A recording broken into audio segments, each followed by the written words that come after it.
आसमान दे चंद दो टुकड़े ने तेरे मेरे मुस्तफा करीम अलैहिस्सलाम दा मौजज़ा है। हुजूर दा की है मौजज़ा। मौजज़ा ओनू कहा जाता है।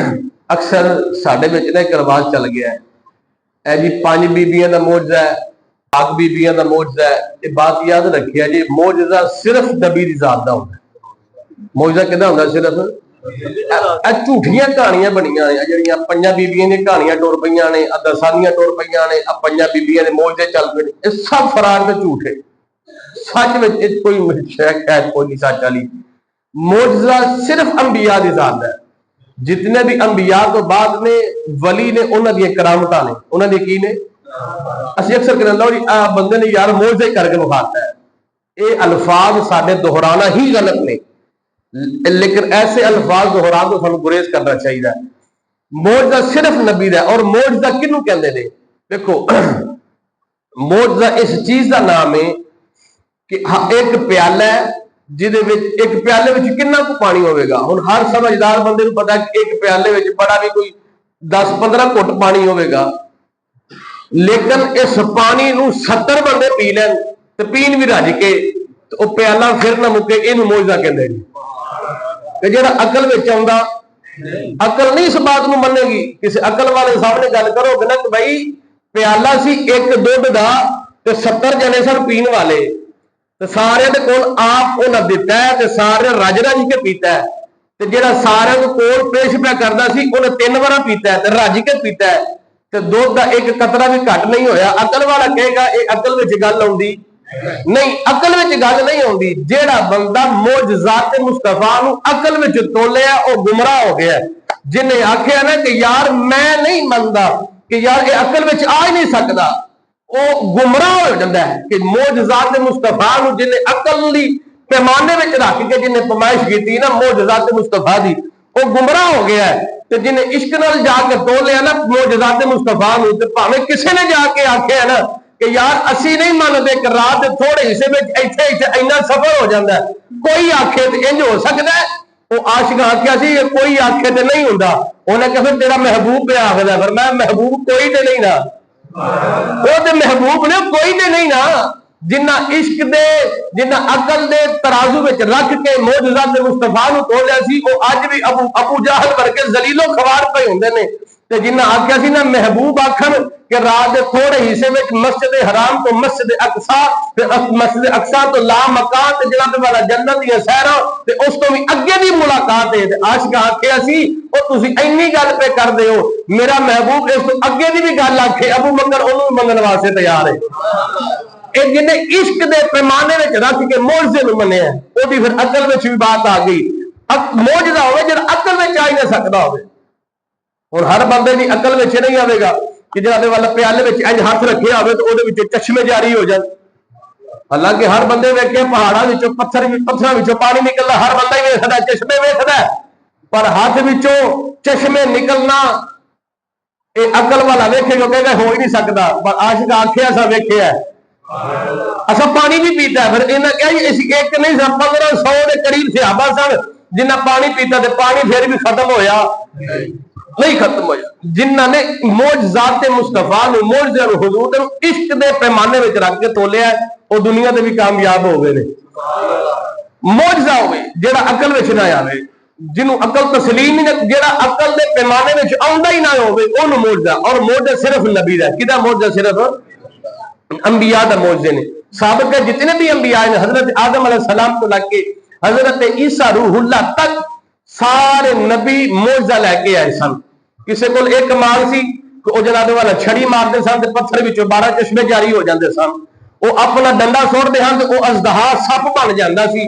वो अपना असा और डंडा मारते सन तो जनाब वाला दरिया भी रास्ता छड़ देंगे सन। ये मौजज़े अंबिया ने सारे नबियों को दिते सन। पर फख्र करया करो अपने नबी की जात उत्ते। सारे नबी जितने भी मौजज़े लैके आए सन सारे नबियों को रब ने मौजज़े दे के कलिया है। पर हबीब मुस्तफा की जात होवे फिर मैं सोना मौजज़ा दे के नहीं, असा तेन मौजज़ा बना के कलिया है। उनके हुस्ने यूसुफ दमे ईसाइयत बेजादारी आज खूब हदारन तू तनहादारी। पर मैं सारे नबियों में किसी में जब खूबी सी कि वह मिट्टी का परिंदा बना के फूक मारे तो उड़ना शुरू कर देता। पर मैं किसी का हज कोड़ की बीमारी के हाथ लाते तो शिफा मिल जाती। पर मैं ये नबियां रब ने मोजे दिते ने। पर मैं सोना तेनू असा सर मुबारक ने जुल्फा की चोटी मुबारक तो लग के कदमा पाकां दे नाखुना पाका तक सोना असा तेन सरापा मोजा बना के कले है। आज कलंदरे लाहौरी डॉक्टर लामक इकबाल सर से लेकर पांव तक तनवीर ही तनवीर है। गुफ्तगू सरकार की कुरान की तफसीर है। और देखकर मेरे मुस्तफा को ये सोचती तो होगी दुनिया कि वो मुसव्वर कैसा होगा जिसकी ये तस्वीर है। हुजूर सलाम दे गुलामो जो मक्के के अंदर हजूर ने ऐलान नबूवत फरमाया ना, मक्के के काफिर बड़ा बड़ा जनाब किसी को जाकिया नाउज बिल्ला किसी को जाकिया किसी को अपनी अपनी अकल के मुताबिक उन्होंने जुबान दराजियां कीतियां। अबू जहल दे कोलों फिर रिया ना गया। अबू जहल ने कि भाई ये काम हद तो वधदा जांदा है, असीं जिहड़ा काम करने उल्ट हो जांदा, असीं कई खड्डा खोदने आ कि नाउज बिल्ला विच डिगणगे ते काम मुक जाएगा, असीं तो पत्थर मार देंगे पत्थर सुट देंगे। उन्हें क्या कड्डिया सी खड्डा उन्हां वास्ते डिग विच मैं आपे पिया वां, डिग मैं विच आपे ही पिया वां। उन्हें कहा यार जे मैं क्या मेरी मुट्ठी विच गई है ते ओह बाद विच बोले ने मुट्ठी दी चीज़ां पहलां बोल पईयां ने। उन्हें कहा जे छोटा जिहा बकरी का बच्चा सी मैं कहा सी ये तुहाडी गवाही दे देवे ते उन्हें कहा ओह बाद विच बोले सन बकरी का बच्चा पहलां बोल पिया सी। उन्हें कहा यार मेरी अकल खत्म पई हुंदी है। उन्हें एक ना खत लिखिया, ओहदा एक यार सी यमन दा रहन वाला, बड़ा इलम रखन वाला, बड़ी इलम ते महारत रखन वाला सी। उन्हें असीं तजारत करने आ, कारोबार असीं इकट्ठे करने आ ते यार तू आ ना कदे आके तू उहदे नाल मनाजरा कर, आके तू उहदे नाल मनाजरा कर ते पता लग जाएगा नौज बिल्ला झूठा है या सच्चा है। जो उन्हें खत लिखिया ना उहदे यार नूं मिलिया, उहदे यार दा नाम सी हबीब। की नाम सी? हबीब। जब उस यमन दे यार उहदे नूं हबीब यमनी नूं मिलिया ना, उन्हें खत पढ़िया यार दा। उन्हें कहा चलो यार चलिए। उन्हें सारे अपने नौकर चाकर नाल लै ले, चलदा चलदा जो मक्के शहर में आया उन्हें कहा अबू जहल नाल मुलाकात। हाँ भाई अबू जहल। उन्हें कहा किथे ने जिन्होंने नबूवत का ऐलान किया? अबू जहल कहने लगा, उन्हें कहा गल सुन, जिन्हें नबूवत का ऐलान किया असा उहदे कोल जाना? असा नहीं जाना। उन्हें कहा अच्छा चलो फिर उन्होंने बुला लेने। उन्हें कहा बुलाना भी नहीं। उन्हें कहा जाना भी उन्होंने कोल नहीं। उन्हें कहा जाना क्यों नहीं? उन्हें कहा जेड़ा भी गया उहदा ही हो गया, जेड़ा भी गया उन्होंने का ही हो गया। उन्हें कहा अच्छा। यहूदियों का बड़ा बड़ा ना नामवर आलमे दीन वो आया मनाजरे वास्ते, यहूदियों ने तैयार करके उनको लाया। उन्हें कहा जा जाके मनाजरा कर। वो जो मनाजरा करने वास्ते आए ना तो तेरे मेरे मुस्तफा सहाबा में बह के ना दरस पे दे देने। वो आके पीछे बैठ गया, कोई जुबान में अल्फाज नहीं कटे। उन्हें हजूर की सिर्फ गुफ्तगू सुनी, थोड़ी देर थोड़े जे लम्हे हजूर की गुफ्तगू सुनी ना तो खड़ा होकर कहना हजूर मैं कलमा पढ़ा के मुसलमान कर दो। हजूर ने कलमा पढ़ा लिया। कलमा पढ़ाने के बाद हजूर ने फरमाया अब्दुल्ला किवें आया सा? अभी कहते हुजूर आया सा मनाजरा करने वास्ते, सवालों जवाब करांगा, बड़ी तैयारी करके आया सा। पर जो तुहाडे मिठे बोल वेखे ने दिल ने गवाही दी है कि यार एडा सोहना चेहरा ते एडी मिठी बोली किसी झूठे दी नहीं ना हो सकती। अबू जहल कहते यार जाना नहीं उन्हें को। उन्हें क्या जाना नहीं? उन्हें कहा जेड़ा गया उन्होंने ही हो गया। उन्हें कहा चलो फिर उन्हें कहा उन्होंने बुला लेने असीं अपनी वेली ते। उन्हें कहा उन्होंने बुलाना भी नहीं। उन्हें क्यों? उन्हें कहा जिथे जाते हैं भावें किसी यहूदी का घर होवे सोहना उहदे नाल इंज टेक ला लवे ना, उस घर नाल टेक ला लवे, घर वाले नूं अल्लाह ईमान की दौलत दे छड्डदा है। उन्हें तो जिथे होण वो भी ईमान। उन्हें क्या मर गए फिर मैनू क्यों बुलाया? उन्होंने बुलाना भी नहीं, उन्होंने जनाब वाला सदना भी नहीं, जाना भी, मैनू क्यों बुलाया? उन्हें कहा चल ऐसा ना कर लेने कि एक पर्दा ला लेने, पर्दा ला लेने ते पर्दे दूसरे पासे उन्होंने पा लांगे, असीं उन्होंने नहीं वेखांगे, वो सानू नहीं वेखणगे। तो चलो असीं सवालों जवाब कर लांगे। जेडे आशिक अगले लफाज लिखने सुन के मचल जाओगे। अबू जहल कहने लगा यार इंज भी नहीं करना। उन्हें कहा क्यों? उन्हें कहा यार जेड़ा ओदी मिठी बोली सुनदा ना वो ओदा हो जाता है, और जेड़ा मिठी मिठी आवाज सुनदा ना भी उन्हें कहा मर के किहड़े सियापे पै गए। ओदा यार सी अबू जहल एक तुफैल के बाद फिर होके अगले पासे फिर होर बात याद आ गई। तुफैल नामी ओदा ना एक दोस्त सी, तजारत वास्ते उन्हें मक्के विच आउणा, तो उन्हें मक्के विच ना खबर मिली तुफैल नूं। जो आया ना तो अबू जहल ने कहा यार गल सुन, तू साडा कारोबार करना, साडे नाल रल के असीं इकट्ठे खाने पीने आ, पर एक गल याद रखी इस पासे ना जावी। उन्हें कहा क्यों?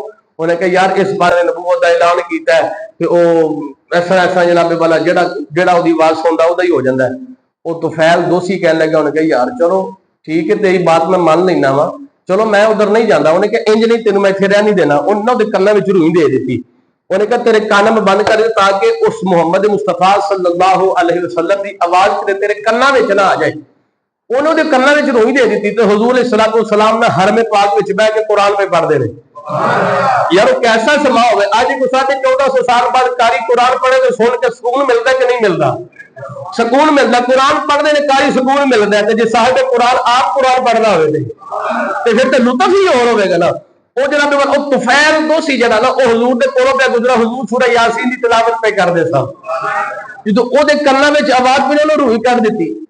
उनकी जो आवाज सुनी ना तो मस्त हो गया, मस्त हो गया। अबू जहल सारे कह लगे उन्हें क्या तू सुने तलावत सुन के उन्होंने जिक्र सुन के उन्होंने कलाम सुन के तो मस्त हो गया। उन्हें कहा यार बड़े बड़े कलाम सुने ने, बड़े बड़े शहरों में गया पर जेड़ा कलाम वो सोहना पढ़ता है ना अज तक ये कलाम मैं कदे नहीं सुनिया। बात वो भी हुजूर हुजूर का गुलाम हो गया। उन्होंने कहा हुजूर मैं कलमा पढ़ाओ, मैंने अपनी गुलामी का पता साफ फरमा दो।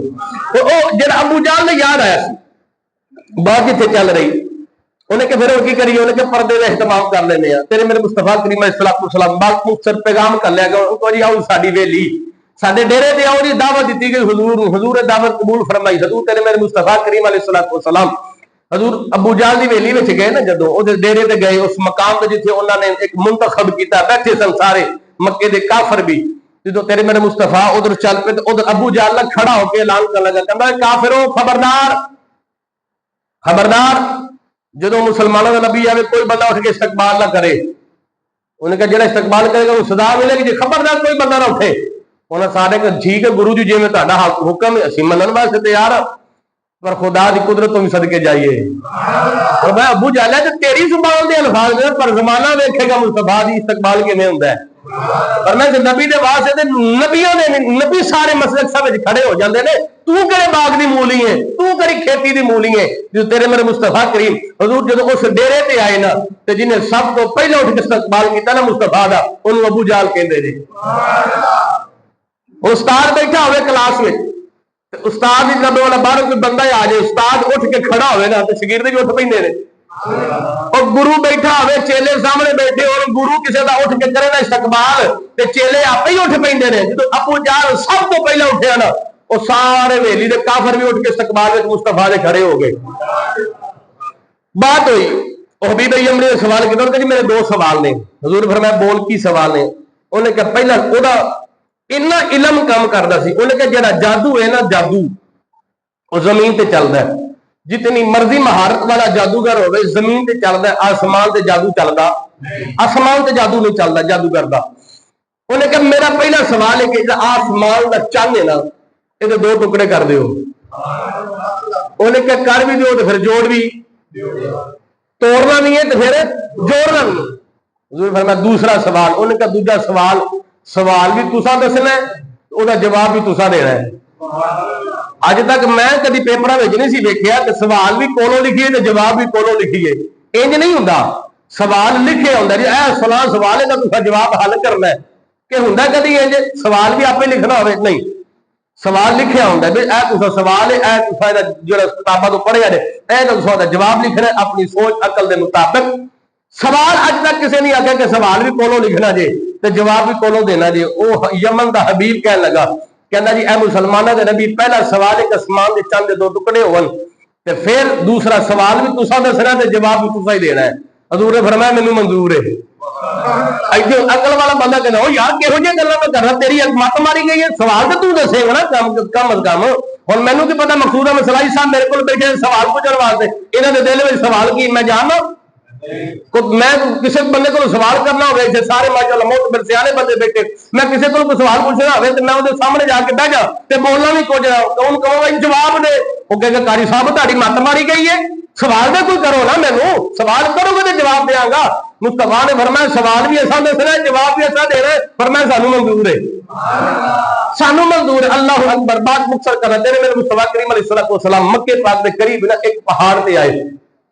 हजूर उस पहाड़ की चोटी ते आकर हजूर ने इंज करके इशारा किया उंगल का, चंद दो टुकड़े हो गए, एक चंद सज्जे दूसरा टुकड़ा खब्बे चला गया।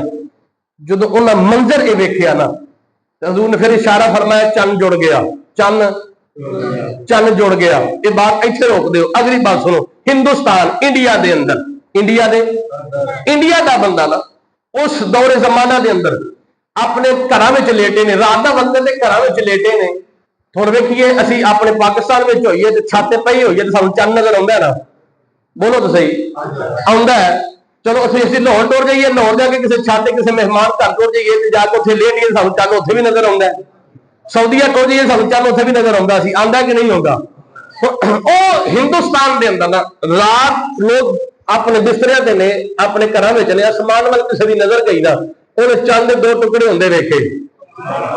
हिंदुस्तान के अंदर इंडिया के अंदर चंद मुस्तफा ने कितने तोड़े, अरब के अंदर वो वेखन कितने दे इंडिया के अंदर। किताब का हवाला ना वो जिम्मेदार आ तेरे मेरे मुस्तफा करीम अलैहिस्सलाम के गुलामों। जो उस बंदे ने वेख्या उन्हें रौला पाता, उन्हें कहा दुनिया वाले लगता जी क्यामत आ गई है, और दुनिया वाले लगता साडा माल हो गया। उन्हें कहा की होगा, वेखो चंद के 2 टुकड़े हो गए। लोग वेख्या, लोग वेखे बड़े हैरान हुए, चंद के 2 टुकड़े भी हुए ने, फिर थोड़ी देर बाद वो जुड़ भी गए ने। क्यामत तक वो तड़ेल रहेगी जे। चंद में जी दरार है ना, जो गए ने तहकीक करने वास्ते चंद पहुंचे ने, उन्हें तहकीक की चंद में दरार है, ऐसे लगता जिवें किसी तोड़ के फिर जोड़िया होया इहनूं। और हुजूर का मौजूदा अज नहीं क्यामत तक जिंदा रहेगा। वो हिंदुस्तान वाले वेख्या ना, उन्हें कहा यार बड़ा सुबह हुई, उन्हें कहा यार राती चंद टुटा वेखा, मैं भी वेख्या। उनके यार मैं भी वेख्या सी पर समझ नहीं आई, ये अज तक नहीं टुटा, ये टुट भी गया फिर जुड़ भी गया। वो बात फैलती ना उधर मक्के जो खबर में फैल गई, उन्हें कहा कायनात वाले मुसलमानों ने नबी ने चंद तोड़ दिता फिर जोड़ दिता है। हजूर ने चंद तोड़ के जो फिर जोड़ दिता। अभी फरमाया तेरा पहला सवाल पूरा हो गया। उन्हें कहा जी पहला सवाल तो पूरा हो गया, उसका जवाब भी मैनू मिल गया, ਉਹਦਾ मैं अपनी अखा तक वो मौजजा भी वेख लिया। तो दूसरा सवाल भी तुसी दसो तो जवाब भी तुसी दिओ। तेरे मेरे मुस्तफा करीम फरमान के फरमाया सोना हबीब यमनी, फरमाया जो तू अपने घर में टुरे है, फरमाया तेरी एक बेटी सी जेड़ी माजूर है, बोल भी नहीं सकती, चल भी नहीं सकती और सुनती भी नहीं। फरमाया तू घरों टुरिया सी, तू दिल में इरादा किया सी अगर होया वो सच्चा नबी ते जाके उन्हां कोलों करवावांगा दुआ ते अल्लाह मेरी बेटी को दे देगा तंदुरुस्ती। हजूर ने फरमाया इहो ही सवाल सी ना। उन्हें कहा जी इहो ही सवाल। फरमाया जा रब ने शिफा दे छड़ी आ। उन्हें कहा यार मैं यमन में टुरिया, मैं होर किसी ने आके दसिया भी नहीं कि मेरे ज़हन में आ सवाल है। उन्हें कहा जेड़ा नबी अरब विच बैठे यमन वालियां दे दिल का हाल जानदा झूठा नहीं हो सकता। वो हबीब यमन निकल गया तू जाला ओ बदबख्ता तू झूठा है कि नबी अल्लाह का सच्चा रसूल बन के आया। वो बीबी यमनी ने हुजूर का कलमा पढ़िया, वो जिन्हें नाल नौकर चक कराए सन उन्होंने भी हुजूर का कलमा पढ़ लिया। जो मुस्तफा ने कलमा पढ़ लिया तो हुजूर के बारगाह में चंद दिन गुजारे, वक्त गुजारे जो घर में गए ना वापस जाके दरवाजे दस्तक दी, बुआ खड़काया तो ओदी बेटी दौड़ती हुई दरवाजे ते आई। जो उन्हें अपनी बेटी को वेख के बेटा तू तो चल नहीं सकती, बोल नहीं सकती, सुनती नहीं से, मजदूर से। उन्हें कहा बाबा परेशान ना हो, तू मदीने मक्के जाके उन्हें को कलमा पढ़िया, सोना घर में आके नाले कलमा भी पढ़ा गए, नाले तंदुरुस्ती भी अता कर गए। इंडिया में जो फिर रौला पाया ना, तो इंडिया में एक बंदा तजारत वास्ते मक्के गया जिसका नाम सी बाबा रतन सिंह। बाबा वो मक्के में तजारत वास्ते गया ना, जो कारोबार वास्ते गया उत्थे भी रौला पिया चले हुई। उन्हें कहा यार चंद टुटा है, चंद जोड़ दिता है, तोड़िया जोड़िया तोड़िया जोड़िया। उन्हें जनाब गल सुन के यार गल तो दसो। उन्हें कहा चंद टुटा तो मैं भी वेखे है, टुटदा भी वेखे है, जोड़दा भी वेखे है, पर मैनू समझ नहीं आई तोड़िया किन्ने है ते जोड़िया। उन्हें कहा परेशानी वाली गल ही नहीं हैगी। उन्हें कहा ये साडे अरब दे अंदर ही साडे मक्के दे अंदर अल्लाह का नबी आया है, उन्हें चंद तोड़िया भी है ते चंद जोड़िया भी है। वो बाबा हिंदुस्तान रहने वाला रतन सिंह वो कह लगे यार मैनू उन्होंने कोल लै चलो, मेरी मुलाकात कराओ। जो वो हजूर की बारगाह में आया ना, हजूर की बारगाह में आया ये बाबा रतन सिंह हिंदी ओ वे जो तेरे मेरे मुस्तफा हजूर का बचपन है। तजारत के वास्ते एक दफा गया, हजूर बकरियां पे चरांदे ने, बकरियां चरांदे चरांदे ना एक नदी नाला आया जिहदे विच पानी पे चलता सी, चश्मा पे चलता सी। हजूर ने उस नाले को क्रॉस करना सी, पार करना सी। हुण हजूर एक किनारे ते खड़े ने, कोलों दी ये गुजरिया, एक कह लगा हजूर वाल देख के एक क्रॉस करना जे। हजूर ने फरमाया हाँ। वो हजूर की उम्र थोड़ी, हजूर का बचपना। इस बाबे रतन हिंदी सिंह ने रतन सिंह ने हजूर को उठा के ना तो उस नदी के दूसरे पार हजूर रख दिता। और वो बाबा कहता है कि मैं बड़े बड़े बच्चे वेखे ने पर अज तक सोना मैं इजदा किदे नहीं दे वेखिया। वो अपने तजारत वासी तो फिर आया, फिर पता चला जी चंद टुटा है, चंद जोड़ दिता, उनके तोड़िया किने जोड़िया किने, नबी अल्लाह का सच्चा रसूल आया जिन्हें चंद तोड़िया भी ते जोड़िया भी, उन्होंने कहा यार मैनू लै चलो, क्यों तेरे मेरे मुस्तफा की बारगाह विचों बाबा हिंदुस्तान का रहने वाला, इंडिया का रहने वाला, साडे गवांढियां का रहने वाला, जो गया ना मक्के में हजूर के सामने मुलाकात हुई, उन्हें कहा हजूर ने उन्हें इस्लाम की दावत दी, फरमाया मैं इन्नी रसूलुल्लाह इलैकुम जमीया, फरमाया मैं अल्लाह का रसूल बन के आया। तो वो कहने लगा जी मैनू को मौजज़ा विखाओ, और मैनू को मौजज़ा ते विखाओ ना। हजूर मुस्कुरा के फरमा लगे बाबा वो वक्त भुल गए हैं जो मैनू चुक के चश्मा पार करवाया सी, जो नदी चुक के मैनू पार करा के तू मेरे वाल वेखे ना, एडा सोहना मैं अज तक नहीं वेखिया। हजूर फरमाया तू भुल गया, मुहम्मद अरबी ते नहीं ना भुलिया, फरमाया मैं मुहम्मद अरबी ने नहीं ना भुलिया। उन्हें हाथ जोड़े कहता मदीने वाले कलमा पढ़ा के गुलामी का पटा अता फरमा दे, जिन्हें चन तोड़िया ते मुस्तफा ने जोड़िया, हजूर दा मौजज़ा क़यामत तक रहेगा। दुआ फरमाओ सानू हजूर दी पक्की सच्ची अल्लाह मुहब्बत नसीब फरमाए। आमीन। अल्लाहुम्मा सल्ली अला सय्यदिना व मौलाना मुहम्मद व बारिक व सल्लिम व सल्ली अला जमीउल अंबिया वल मुरसलीन।